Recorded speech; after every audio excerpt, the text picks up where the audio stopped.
The Eagles came out strong, giving the Wildcats no chance to get competitive.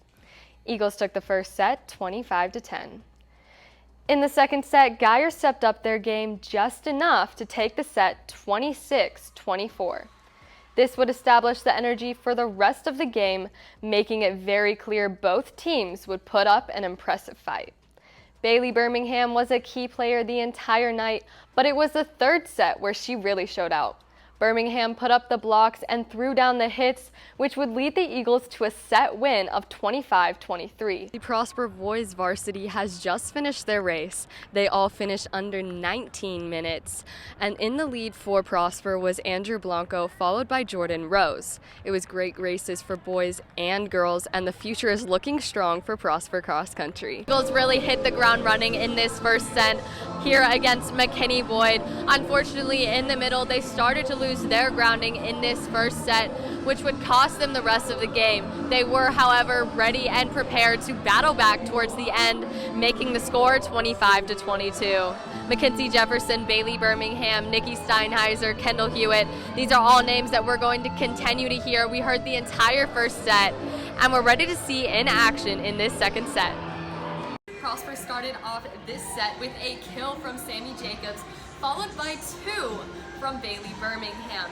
They once again kept Allen down to scoring no more than 2 points at a time in this set. This set was won by Bailey Birmingham with a kill followed by a ball handling error on the Allen side. The Eagles took this set 25-19.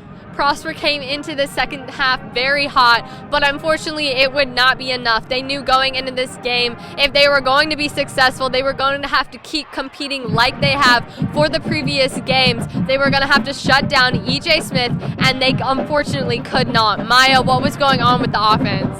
For your first quarter update, Maya, we talked about this earlier as we were watching the game. We said last week the Eagles were definitely not at the level they're playing at now, but that is not the case tonight. They are coming out with some high energy. Maya, what is going on with this offense? Maggie Hale here with an update on the Allen and Jesuit game.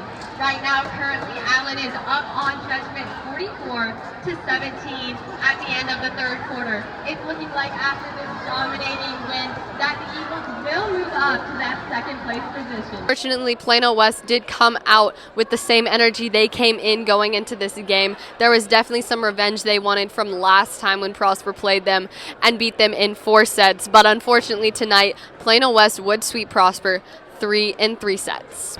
Offensively right now, the Eagles are a little slow, but it's okay. We saw this last year against Allen. We saw this year against Jesuit. We even saw it last year against Plano East. The Eagles know how to turn games around. They just need to turn it around a lot quicker than the second half. But I think that they can come out here in the second quarter and make it their game tonight. What happened on the defense? Because they're killing tonight. They really are. Defensively right now, we're looking at a first quarter shutout with the help from Devin Mathis, especially. The senior is really showing out tonight. He had a pass breakup at 4th down to convert over into the second quarter, and Will Shreve accounting for 2, maybe even 3 of the tackles so far. This kid is going off tonight. Like we said, senior night is going to be a big night. Maggie Hale here with your final game update. McKinney Boyd ended up losing to McKinney High 10-7, so McKinney High School will be going to the playoffs and Boyd will not. Obviously, Prosper secured their win, and Plano unfortunately did not. We'll see you next week at an away game for the first game of playoffs.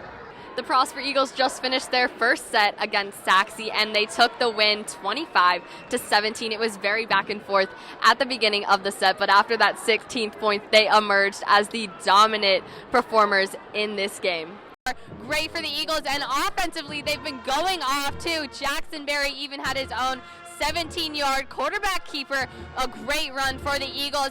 And then also following that, Tyler Bailey would have a 17-yard catch in the end zone. He would even almost drop the pass, but Tyler Bailey's too good to let it go to waste. He was going to catch that in the end zone, making the score 31-12. We'll see you at the end of the 4th quarter. There was obviously some great defense tonight, and JT Lane showing out on the offense tonight. 2 touchdowns in the 4th quarter. His second one was a 32-yard touchdown. Brad Larson did not miss any kicks tonight. We can't say the same for the Mesquite kicker tonight, but Brad Larson, as always, is doing what he does. In the end, they took out the first strings and the second strings were going in. Quarterback from Denmark was able to pick up 21 yards on a quarterback keeper, just showing that this Prosper offense rolled right over the Skeeter. Really is. He's a great quarterback. And on the other side, we have Ben Mills, who is a senior.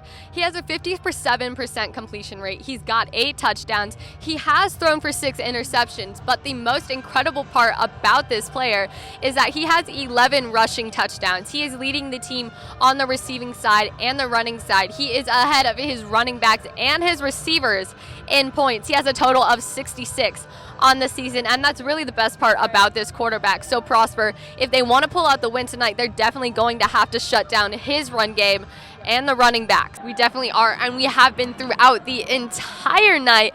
And the defense, like I have continued to say, we are seeing less and less of this defense. But when we do, Aiden Ciano, Josh Graham, Will Shreve, and James Eckroat are making a statement. They are not forces that you want to mess with on this field tonight, and they are proving that to the Woodlands and everyone here tonight. Aiden, you played a great game tonight, and consistently every single game. Currently, you're leading the team with 104 tackles on the season, and with your performance tonight, that has definitely continued. So tell me a little bit about what you did to prepare this week.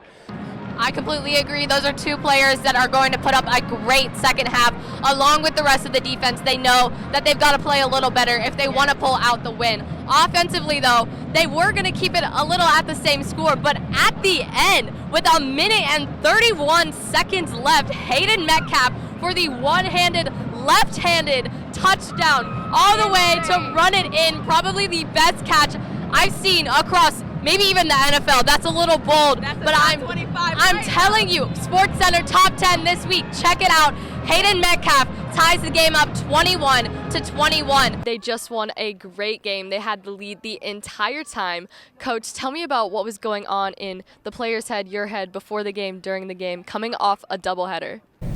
Like you guys have been saying, they took on Plano West last weekend. So their wide receiver, Jake Fez, had 1 touchdown and 112 rushing yards. Now, Keaton Nickerson wasn't able to get in the game last game, but on the whole season, he's had 8 catches and 215 yards. He's really showed that he can connect with quarterback Jackson Berry and make those key plays when they need him to. Not only are these running backs consistently picking up some nice yardage, we've got 2 quarterbacks that can do the same as well, along with a next-level passing game. On the Geyer side, we have Eli Stowers, who has unbelievable talent with the ability to quickly adjust the defense. On the season, he's had 74 carries for 729 yards. Big numbers, definitely Add big to numbers. that 7 rushing touchdowns, which is what this Hebron defense needs to be most concerned about tonight. I'm going to have to go with Keaton Nickerson. Like I was saying earlier, he knows how to connect with Jackson Berry, and he might not be on that scouting report for the game, but after the game, these teams definitely know who Keaton Nickerson is. It's definitely going to be a close game tonight, but unfortunately, that's going to do it for our show tonight. For Game Time, I'm Maggie Hale. Maggie Hale here with Maya Peterson. I'm Maggie Hale. Maggie Hale here outside of the McKinney ISD Stadium. Maggie Hale here with Emily Baldwin. Maggie Hale here with Maya Peterson for your second quarter update. Maggie Hale here with Anna Arredondo for your third quarter update. Maggie Hale here with Aiden Sion. I'm Maggie Hale. We'll see y'all next week.